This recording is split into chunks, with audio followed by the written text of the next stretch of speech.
Hello, English learners. Welcome back to English Pod. My name is Marco. And I'm Erica. And today we're bringing you part 2 of the presidential farewell speech of President Eisenhower.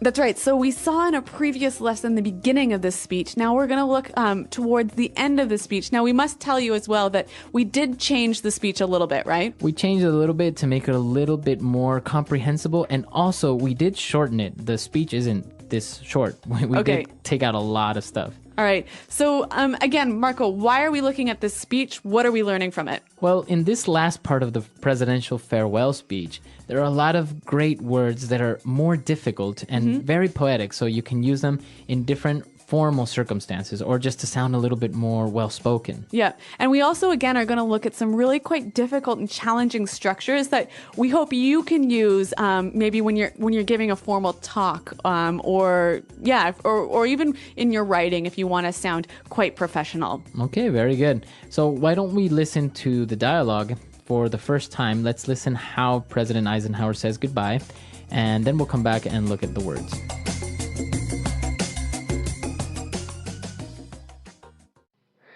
We now stand 10 years past the midpoint of a century that has witnessed 4 major wars among great nations. 3 of these involved our own country.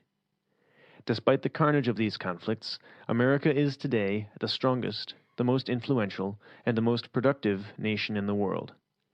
We are understandably proud of this preeminence, yet we realize that America's leadership and prestige depend not merely upon our unmatched material progress, riches, and military strength, but on how we use our power in the interests of world peace and human betterment. Throughout America's adventure in free government, such basic purposes have been to keep the peace, to foster progress in human achievement, and to enhance liberty, dignity, and integrity among peoples and among nations. We pray that peoples of all faiths, all races, all nations, may have their great human needs satisfied, that those now denied opportunity shall come to enjoy it to the full, that all who yearn for freedom may experience its spiritual blessings, that those who have freedom will understand also its heavy responsibilities, that all who are insensitive to the needs of others will learn charity, that the scourges of poverty, disease, and ignorance will be made to disappear from the earth, and that, in the goodness of time, all peoples will come to live together in a peace guaranteed by the binding force of mutual respect and love. Now, on Friday noon, I am to become a private citizen. I am proud to do so. I look forward to it. Thank you, and good night. Well, that certainly was a very moving speech, hey? Very moving and, to a certain point, a little bit religious, huh? Yeah, I think we'll talk a little bit about that a little bit later, but let's concentrate on the language now. So we'll go to language takeaway. Language takeaway. All right, on language takeaway today, we'll start with our first word, and it's preeminence. All right, we are understandably proud of this preeminence. A preeminence. So preeminence, what is this? Basically, it's the state of being the leader of something. Okay, so in this case, America was the preeminent nation. Right, so they were coming up, they were very prosperous, so they had a preeminence in the world. All right, so I think we can see here you can use this as an adjective, a preeminent nation, or as a noun, an uncountable noun, the preeminence of our state. Very good. Since we can use this word as a noun and an adjective, why don't we listen to some more examples so we can get a better understanding of it? Example 1. Now please welcome Dr. Frank Hicks, the world's most preeminent expert on nuclear biology. Example 2. He's been a leader in his field for 25 years, and his preeminence has never been questioned. Example 3. Carol Dixon is one of the most preeminent experts in green technology. All right, well, Eisenhower was talking about all of the things that the American people had done since they became a free nation, and one of these things was to foster progress in human achievement. Foster progress in human achievement. Well, I like this verb a lot, to foster something. So if I say to foster progress or to foster something, what am I saying? To help something grow and develop. To take care of it, to nurse it. Yeah. We very commonly hear this word associated with children, right? A foster child. Yeah. So what's that? If you have a foster child, you are basically taking care of a child because the parents can't look after him. It's not like adopting because it's not actually legal. It's just that you're helping somebody out by raising this child. Right. So we can see the connection there, a foster child to foster something. But this is really a great word, and I think it would help to give a couple of examples of how we could use it. So for example, I can say our company is looking to foster better creativity in the workplace. Or we could say, here at Praxis Language, we foster the development of your English. Very good. So the word foster. Now, moving on, in his speech, he was talking about nations and faiths and different types of groups, and he said, all who yearn for freedom.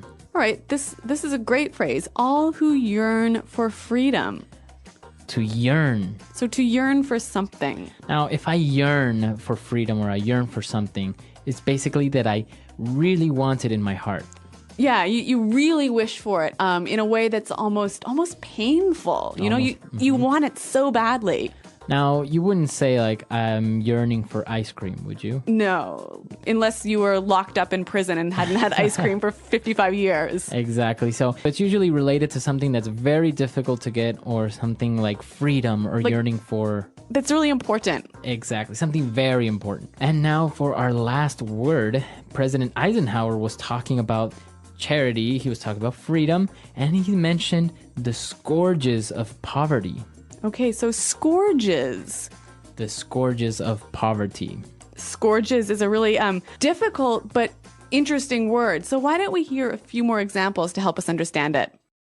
Example 1. Malaria is a disease that continues to be a scourge to the developing world. Example 2. One day we hope to eliminate the scourge of cancer. Example 3. NATO promises to wipe out the scourge of terrorism. So as we can see, the scourges of something basically is the cause of pain or suffering. Mm-hmm. So now relating it back to the text, we see scourges of poverty. Yeah, scourges of poverty, scourges of disease, and scourges of ignorance. All right, so we can see that poverty, ignorance, and disease cause a lot of really terrible things, right? Exactly. So that's why we say they are scourges. Okay, so scourges. Now, so that brings us to the end of our words for takeaway today. But, as we talked about earlier, we've got some really difficult and interesting structures to look at now in Fluency Builder. Fluency Builder. Okay, so in Fluency Builder, we'll start off with the very first sentence of the paragraph. When he said, we now stand 10 years past the midpoint of a century. Okay, so I love this phrase. We now stand 10 years past the midpoint of the century.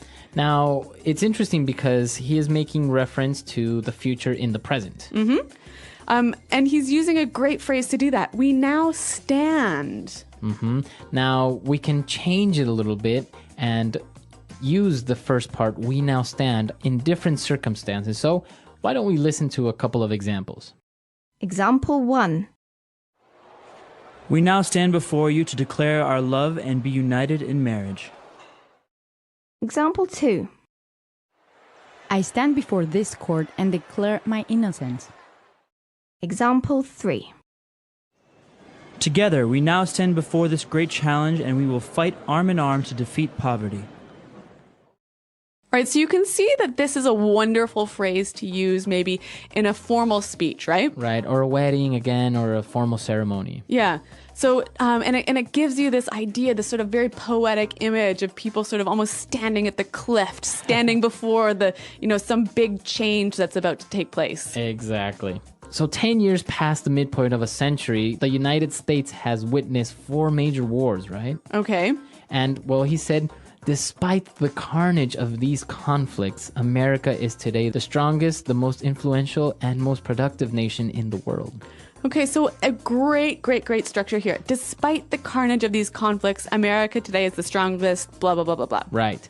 Now, let's look at that first word, despite the carnage of these conflicts. Okay, so carnage, what's that? Carnage is like a massacre, right? Where many people got hurt or killed. Okay, so a pretty violent situation when a lot of people died. And now, why does he use this word despite? Okay, so he's basically saying even though we had all of this death and violence in this century, we're still the greatest nation, blah, blah, blah, blah, blah. Exactly, that's exactly it. I can say, for example, despite the economic crisis the world is going through, our company has an enormous opportunity to grow and be more profitable. Okay, or if we want to take it and imagine we're at a wedding, we might say something like this. We could say, despite the many difficulties this couple has faced, they have a very bright and happy future together. Very good. And now, if we take a look at the last paragraph, it's very interesting because it's one sentence. It's a really long sentence. It's a very long sentence. So even though it's not a phrase, let's take a look at the punctuation of this paragraph. Okay, so Eisenhower starts out by saying, we pray that peoples of all faiths, all races, all nations may have their great human needs satisfied. And then we have a semicolon there, right? Right. So why do we have a semicolon? Well, here's what he's doing. He's saying, we pray for something. And then he's listing the many different things that he's praying for.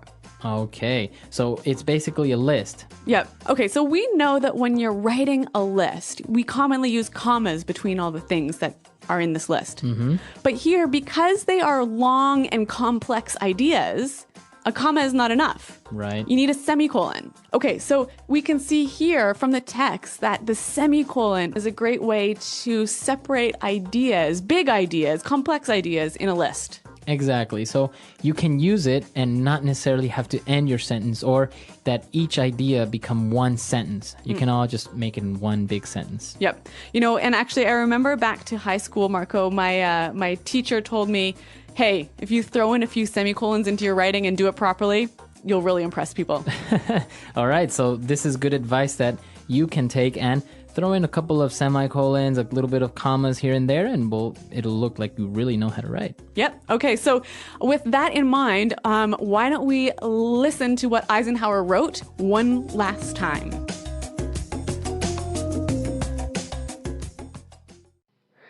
We now stand 10 years past the midpoint of a century that has witnessed 4 major wars among great nations. 3 of these involved our own country. Despite the carnage of these conflicts, America is today the strongest, the most influential, and the most productive nation in the world. We are understandably proud of this preeminence, yet we realize that America's leadership and prestige depend not merely upon our unmatched material progress, riches, and military strength, but on how we use our power in the interests of world peace and human betterment. Throughout America's adventure in free government, such basic purposes have been to keep the peace, to foster progress in human achievement, and to enhance liberty, dignity, and integrity among peoples and among nations. We pray that peoples of all faiths, all races, all nations, may have their great human needs satisfied, that those now denied opportunity shall come to enjoy it to the full, that all who yearn for freedom may experience its spiritual blessings, that those who have freedom will understand also its heavy responsibilities, that all who are insensitive to the needs of others will learn charity, that the scourges of poverty, disease, and ignorance will be made to disappear from the earth, and that, in the goodness of time, all peoples will come to live together in a peace guaranteed by the binding force of mutual respect and love. Now, on Friday noon, I am to become a private citizen. I am proud to do so. I look forward to it. Thank you, and good night.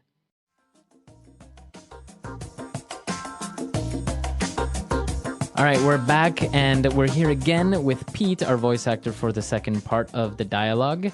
And Pete, we have a couple more questions for you today. Cool. So I hear in Eisenhower's speech that he keeps referencing God. Like he keeps saying, I pray, blah, blah, blah, blah, blah. He said Godspeed, blah, blah, blah, blah, blah. So what's up with that? Why is he talking about God? Well, this is a very interesting question. Traditionally, America has had a really clear boundary between church and state, and you'll hear a lot of rhetoric these days that says, you know, we're a Christian nation and we were founded as a Christian nation. Well, that's baloney. Baloney, so it's not true. At the time when the country was founded 200 years ago, it was overwhelmingly Christian. If the founding fathers, as we call them, like George Washington and them, if they had wanted a Christian nation, they could have had it. They explicitly did not. And a lot of people since then have gotten that confused. And now when we have a very large Muslim population, we have Buddhists, we have, people in all various different kinds of, Mormonism and everything, it's even less possible now. So I'm kind of baffled when I hear people say that America is a Christian nation. But you even have it now in the coins, or on the money, right? It says, "In God we trust." Right. That started in the early 20th century. I think that was Teddy Roosevelt era. He opposed that. Roosevelt was really opposed to that. But And then what happened? They approved it. yeah, and people said later, like Eisenhower talking about this stuff. In America we have something called the Pledge of Allegiance, which I don't think you guys probably have. Not in Canada. yeah. Obviously, you wouldn't do it to America, but to your own. It's kind of Like a salute to the flag, right? yeah. It's a little bit nationalist. I did it growing up. You put your hand over your heart and you face the flag and you say, "I pledge allegiance to the flag of the United States of America and to the republic for which it stands, one nation under God, indivisible, with liberty and justice for all." That part about one nation under God, that was added in the 50s as a kind of a way of showing that America is not, quote unquote, a godless communist country. Wow. Yeah, because communism teaches, no religion, and so they make sure we're not communist, Okay, but we don't think that, right? Yeah, I mean, I'm all about tolerance, so I think that's kind of absurd. Okay, so what I think is really interesting, though, is that every political speech, every time a political leader has to say something publicly, he'll always quote God, right? Right, and they'll often end a speech with, "Thank you" and "God bless America" or something. Yeah, exactly. Which, you know what, for me as a Canadian is really strange. Like, if a Canadian president said, "God bless Canada," no one would know what to do. Like, Yeah. I don't know. Anyway. I had an ex-girlfriend who was British, and she, Tony Blair started with that a couple times. He said, "And God bless us all" or something, and she was just put off by it, and she was like, "The Brits will never take this," and they didn't. Yeah, no one was impressed. All right, well, an interesting feature of American history, politics, and society. So Right. Thanks for that insight, Pete. Cool, my pleasure. Yeah, and if you guys have any comments or any suggestions about this lesson or any upcoming lessons, just let us know. Or American politics in general. Cool. I'll try to stop in on the forum and see if I can answer a question or two. That would be awesome. So visit us at EnglishPod.com, and Marco, myself, and Pete are around to answer your questions. All right, we'll see you guys there. Thanks for Bye-bye. downloading, and goodbye. Bye.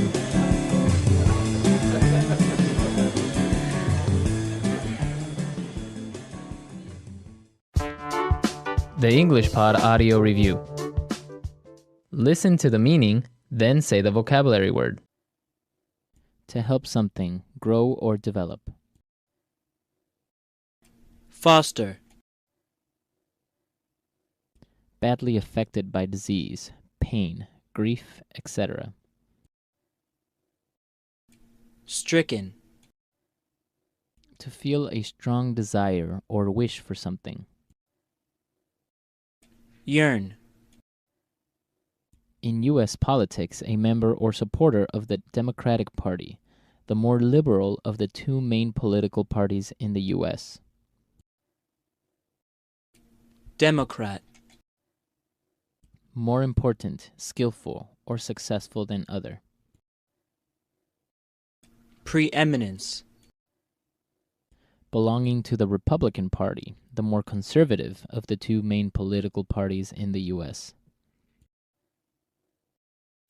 Republican. Someone or something that causes a great amount of trouble. Scourge. In the U.S., the wife of the president-elect. First Lady. To be in a particular place or position. We now stand. An operation or series of operations energetically pursued to accomplish a purpose. Campaign. Let's try that faster. In the U.S., the wife of the president-elect. First Lady. To be in a particular place or position. We now stand. Belonging to the Republican Party, the more conservative of the two main political parties in the U.S. Republican. Badly affected by disease, pain, grief, etc. Stricken. To help something grow or develop. Foster. To feel a strong desire or wish for something. Yearn. An operation or series of operations energetically pursued to accomplish a purpose. Campaign. More important, skillful, or successful than other. Preeminence.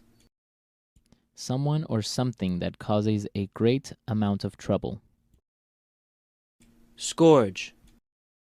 In U.S. politics, a member or supporter of the Democratic Party, the more liberal of the two main political parties in the U.S. Democrat. Now say the word and hear it in a sentence. We now stand.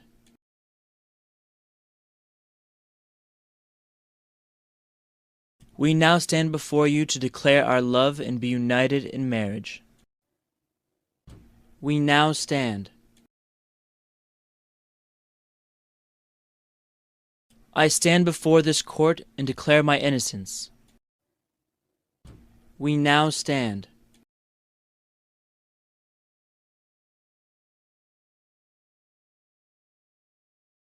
Together, we now stand before this great challenge, and we will fight it arm in arm to defeat poverty. Yearn.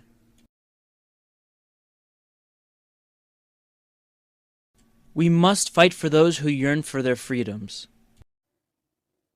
Yearn.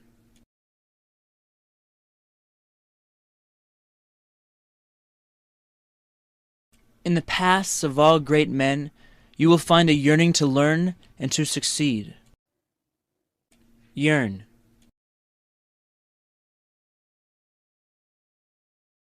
I'm yearning to find someone who will love me for me. Preeminence.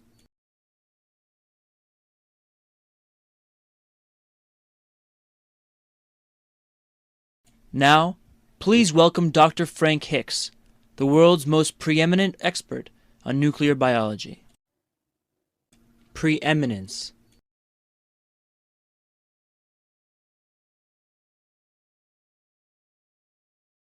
He's been a leader in his field for 25 years, and his preeminence has never been questioned. Preeminence.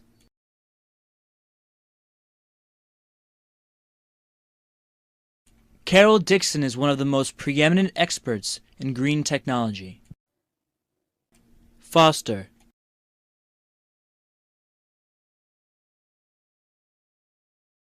It is our creed to foster and maintain a spirit of fraternity. Foster.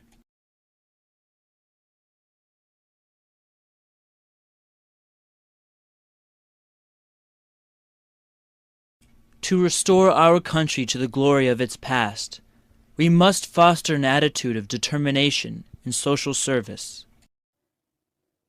Foster.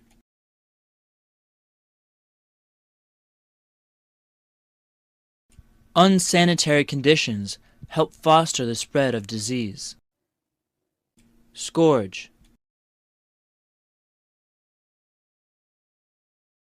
One day we hope to eliminate the scourge of cancer. Scourge.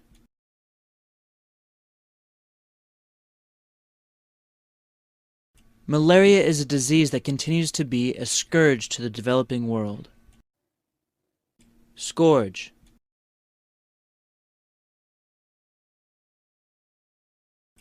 NATO promises to wipe out the scourge of terrorism.